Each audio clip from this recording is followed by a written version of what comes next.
അസ്സലാമു അലൈക്കും.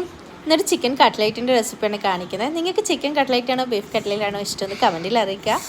അപ്പോൾ ഞാനിവിടെ ഉള്ളി, ഇഞ്ചി, പച്ചമുളക് 3 ഒരുമിച്ച് ചോപ്പ് ചെയ്ത് വെച്ചിട്ടുണ്ട്. അതിന് ചീനച്ചട്ടി വെച്ച് ചൂടായി വരുമ്പോൾ വെളിച്ചെണ്ണ ഒഴിച്ച് ഈ ചോപ്പ് ചെയ്തത് അതിലേക്ക് ഇട്ട് കൊടുക്കുക. ഇത് സവാള ഒന്ന് വാടുന്നവരെ കുറച്ച് ഉപ്പ് കൂടെ ചേർത്ത് നമുക്ക് ഇളക്കി കൊടുക്കുക. കുറച്ച് കറിവേപ്പിലൂടെ ചേർക്കുക. പിന്നെ ഉപ്പ് മഞ്ഞൾ ചേർത്ത് വേവിച്ച ചിക്കന് ഒന്ന് മിക്സിയിൽ ക്രഷ് ചെയ്തതിന് ശേഷം ഇതിലേക്ക് ഇട്ട് കൊടുക്കുക. പിന്നെ മഞ്ഞൾപ്പൊടി, കുരുമുളക് പൊടി, ചിക്കൻ മസാല, ഗരം മസാല ഇവ ചേർത്ത് ഇതിൻ്റെ പച്ചമണം മാറുന്നവരെ ഒന്ന് ഇളക്കി കൊടുക്കുക. അങ്ങനെ മസാല റെഡിയായി. ഇനി നമുക്ക് വേവിച്ച് വെച്ച് ഉരുളക്കിഴങ്ങ് ചേർത്തൊന്ന് നന്നായി മിക്സ് ചെയ്ത് കുറച്ച് മല്ലിയില കൂടി ചേർത്ത് കൊടുക്കുക. ഇനി ഓരോ ബോളാക്കി നമുക്ക് ഇതുപോലെ പരത്തിയെടുക്കണം.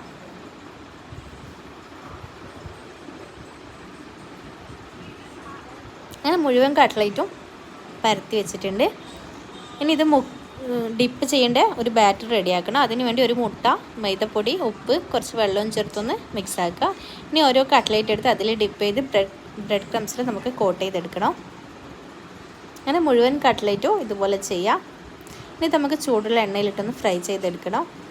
ഒരിക്കലും നമ്മൾ ഫ്രൈ ചെയ്യുമ്പോൾ ലോ ഫ്ലെയിം ആക്കരുത്, കാരണം ലോ ഫ്ലെയിമിലാകുമ്പോൾ ഇത് പൊട്ടിപ്പോവും.